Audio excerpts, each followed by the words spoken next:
On ouvre cette antenne sportive avec cette information. Les boxeurs congolais Martin Bakole va compétir demain aux États-Unis pour un match très important pour lui. Et voilà, le deux pugilistes Martin Bakole et Jared Anderson vont bien sûr défiler ordre de passage dans ces rings. Deux espoirs poids lourds. Les deux pugilistes se rencontrent à Los Angeles en première partie de Terence Crawford contre Israël Madrimov. Anderson, Jared qui est invaincu lors de ses 17 combats en tant que professionnel, mais il affrontera désormais un adversaire en la personne de Martin Bakole, qui d'ailleurs aime penser qu'il est un homme évité dans la division de poids lourd. Martin Bakole qui a remporté 3 de ses 5 derniers combats par KO. On va se souvenir de la victoire contre le Français et puis contre Carlos Takam. S'il parvient à battre Jared Anderson, il n'est fait aucun doute qu'il sera en mesure d'affronter les opérateurs de haut niveau qu'il a dénoncés ces dernières années. Alors le programme de cette bataille entre Anderson et Martin Bakole, le combat c'est vers 16h30 heure américaine, et puis nous on aura les combats un peu plus tard dans la soirée entre les deux adversaires. Et puis petite statistique entre les deux boxeurs qui s'affrontent. Comme je l'ai annoncé, Jared qui a 17 combats invaincus jusqu'à présent va affronter Martin Bakole qui a 20 combats, une seule défaite. Martin Bakole qui a 31 ans. Et puis les boxeurs américains qui a 24 ans. Il y a un écart d'âge, ça ne pose pas problème entre les deux parce que Bakole avait affronté aussi Carlos Takam qui était dans la quarantaine. Et puis Bakole qui mesure 1m98. Et puis Jared 1m93. 120 kg pour Bakole et 112 kg pour Jared Anderson. Le Congolais et l'Américain s'affrontent donc demain aux États-Unis. L'Américain qui sera à domicile aura peut-être un petit avantage. Quittons le noblard pour parler sport roi, le football. On va parler de la formation du Saint-Éloi Lupopo qui réintègre le vieux Boscar Patuka Bangu et le jeune Massikidi au sein de l'effectif Lumpa. Eh bien, dans un message annoncé par la direction de communication du Saint-Éloi Lupopo, le deux joueurs, l'un d'ailleurs Patuka Bangu qui réintègre l'effectif jaune et or pour son expérience dans les vestiaires, excusez-moi, jaune et bleu. Patuka Bangu renouvelé sur l'implication du boss Jacques Kiaboula. Patuka Bangu qui va continuer à écrire cette belle histoire avec beaucoup de passion pour la 4e saison consécutive. Arrivé dans la famille bleu et or en juillet 2021, Patuka Bangu Mulota a immédiatement dévoilé les qualités des leaders charismatiques dans le club outre-tunnel était venu chercher en les recrutant. Et aussi Jonathan Masakidi, lui qui a été réintégré dans l'effectif à la demande du coach Mohamed Magasuba. Je rappelle que les deux joueurs étaient écartés de l'effectif du Saint-Éloi Lupopo avant d'être réintégrés. Quittons la ville crupifère pour retourner ici dans la capitale Kinshasa pour évoquer la SV Club de Kinshasa. Mercredi 31 juillet, cette équipe a reçu une visite d'un grand homme, d'une icône du football africain, un ancien joueur du Barça, un ancien joueur du Real Mallorca, un ancien joueur de l'Inter de Milan. C'est bien sûr le président de la fédération camerounaise de football qui n'est d'autre que Samuel Eto'o fils. Une visite Combien importantissime pour la famille vert et noir qui prépare sa nouvelle saison. De quoi donner un peu plus de motivation à cet effectif amené par le chairman Touran et le président Amadou Diaby. On suit cet élément, nous travaillons par nos amis de la communication de l'ASV Club.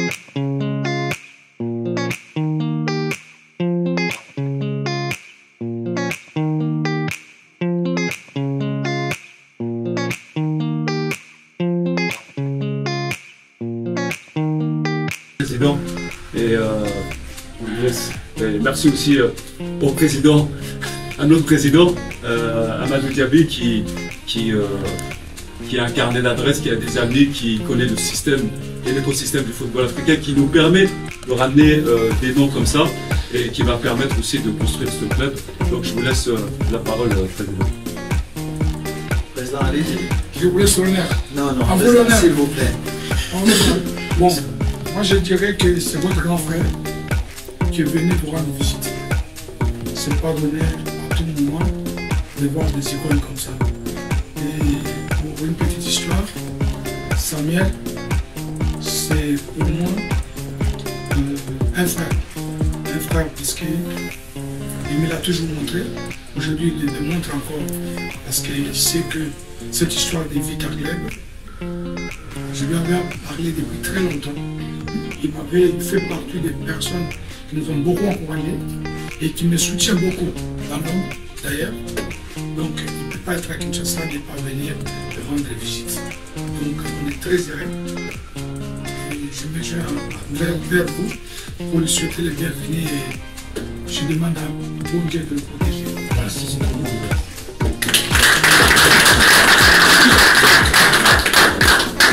Merci beaucoup les gars. Là, je ne parlerai pas en tant que président de la Fédération camerounaise de football.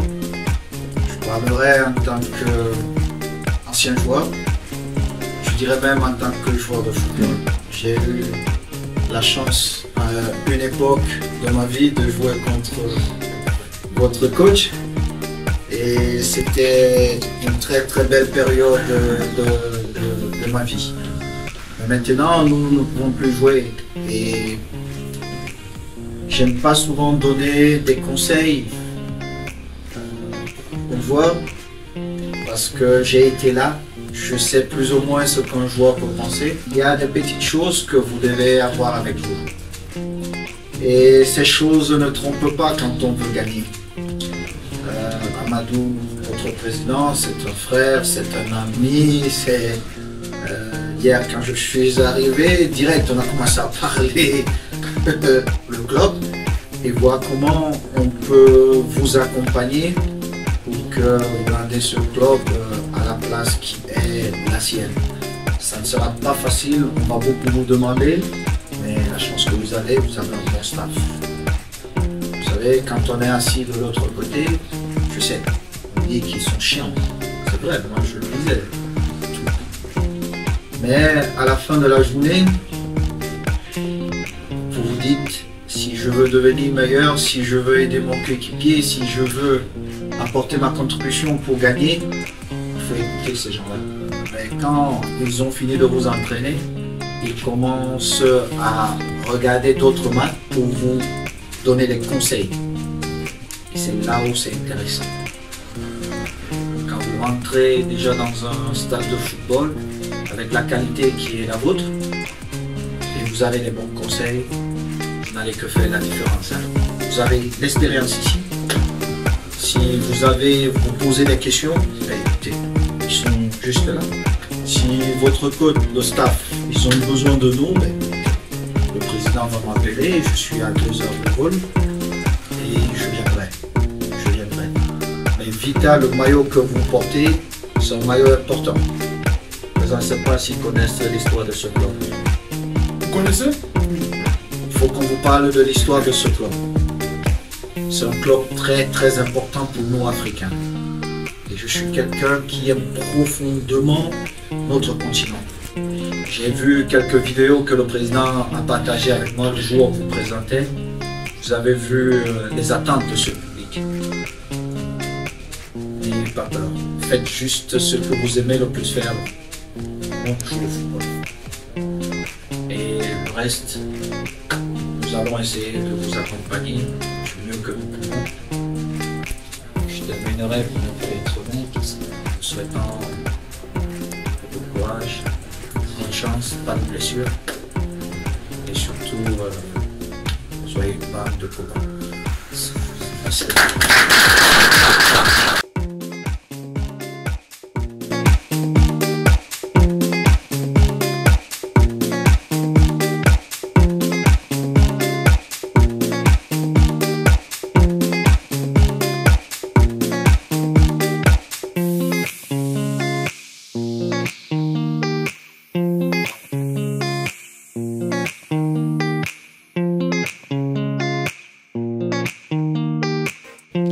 Samuel Eto'o, fils dans les QG de l'ASV Club, et ça a été un rendez-vous très important pour les Moscovites de rencontrer cette légende. Qui peut mieux le faire si ce n'est Amadou Diaby qui se sert de son CV, de son aura pour décomplexer ceux qui viennent dans l'ASV Club. Nous oserons croire que la saison 24-25 sera radieuse pour l'ASV Club de Kinshasa. On va parler binationaux avec Mfulu qui quitte la formation espagnole de Las Palmas. En manque de temps de jeu la saison dernière, Omé Nouké Mfulu vient de résilier son contrat avec la formation espagnole. Le milieu de terrain congolais aura disputé 69 matchs avec le club canarien. Sa prochaine destination pour le moment n'est pas encore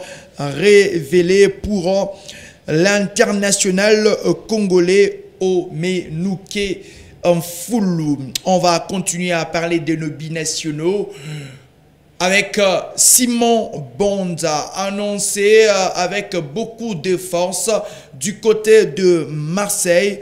Bonza ne va pas rallier Marseille et pourrait, nous sommes bien sûr au conditionnel, finalement aller au Qatar. Au début de semaine, son nom a été associé à celui de l'Olympique de Marseille en vue d'un transfert cet été. Cependant, le club phocéen serait sur le point de boucler l'arrivée de l'attaquant d'Arsenal, Edin Ketian.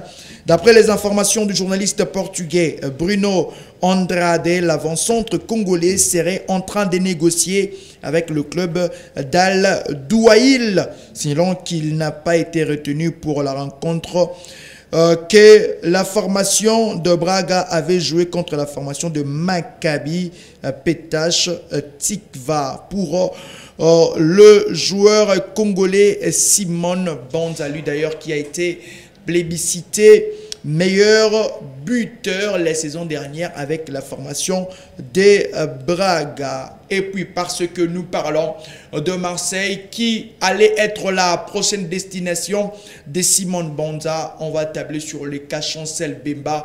Ça continue à faire couler beaucoup d'encre et des salives. Je l'avais dit en début de semaine qu'il était annoncé du côté de Rennes et aujourd'hui, je vous annonce encore une autre nouvelle que Chancel Bemba serait pisté du côté de Nice et poussé vers la sortie par Marseille. Chancel Bemba a fait l'objet de quelques rumeurs tout au long de cette semaine et au-delà de l'intérêt de Rennes, puis un autre club frappe à la porte de Chancel Bemba, c'est Nice, qui voudrait l'enrôler après avoir enrôlé son coéquipier Jonathan Klaus. Et d'ailleurs, lors d'une conférence de presse après l'arrivée de Jonathan Klaus, le directeur sportif Florian Maurice s'est exprimé sur cette rumeur annonçant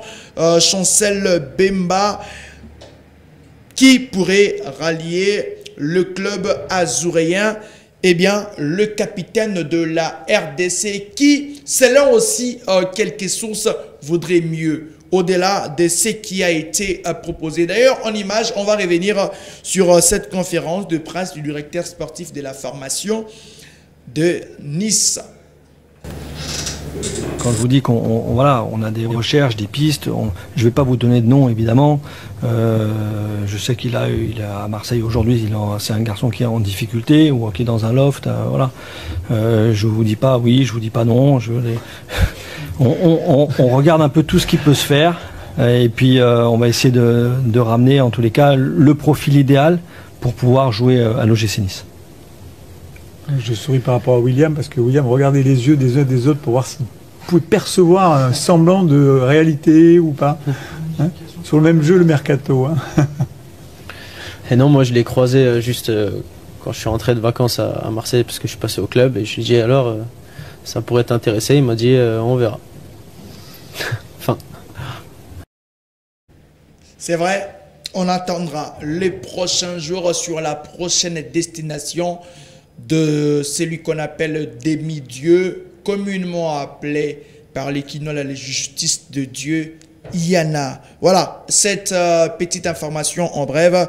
Après l'élimination de Marcella Sakobi, de Brigitte Miansadi et puis de Aristote Ndombe, il ne reste que Dominique Lasconi. Et puis, voilà, Dominique Lasconi pour les Congolais qui sont du côté de Paris dans cette 33e Olympiade. Une prestation rébarbative pour les Congolais dans ces JO. Un seul athlète qui va compétir demain, qu'est-ce que j'ai dit? Oui, un seul athlète va compétir demain. Aristote avait compéti hier. Alors, merci à toutes et à tous. Et on se retrouve très incessamment pour de nouvelles informations sportives.